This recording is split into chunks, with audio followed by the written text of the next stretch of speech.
start in Minneapolis this morning, where President Trump is threatening to crack down on protests with the U.S. military. The president says if demonstrations against his immigration policies do not end soon, he could invoke the Insurrection Act, a rarely used 18th century law.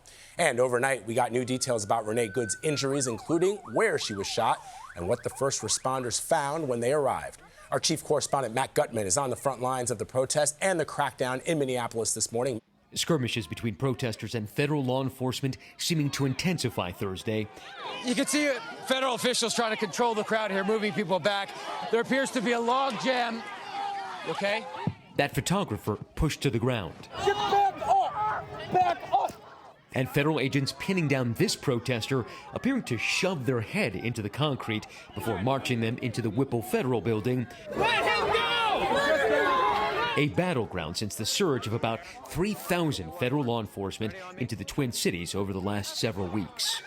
They have just deployed across the street to try to push this crowd back. Earlier, we were there as officers blasted protesters with chemical agents at point-blank range. This latest eruption of violence comes after a Venezuelan migrant who immigration officials say is in the country illegally was shot in the leg by a federal agent during an arrest Wednesday night, prompting hours of clashes. That's fine, dude. I'm not mad at you. And overnight, new documents obtained by CBS News Minnesota revealing the extent of Renee Good's injuries. According to the Minneapolis Fire Department incidents report, Good suffered 2 gunshot wounds to the chest, one in the forearm, and also suffered a wound to the head. Can I go check a pulse? No. The report shows paramedics arrived 5 minutes after she was shot by ICE agent Jonathan Ross. Medics found Good unresponsive, but with irregular pulse. They attempted life-saving efforts on the scene and in the ambulance to the hospital, where she was eventually pronounced dead.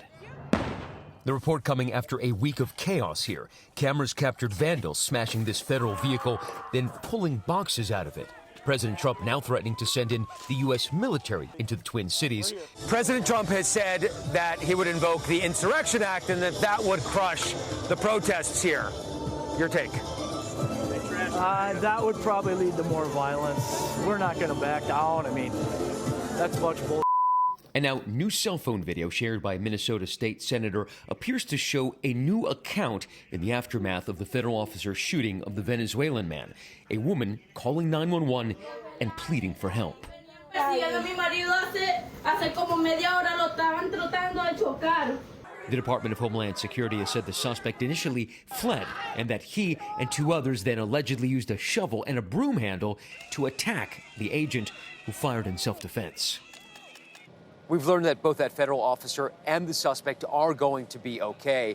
Now, the FBI has offered a $100,000 reward for information leading to the recovery of stolen government property. That was that vandalized vehicle. And they have also announced that they have arrested 1 person.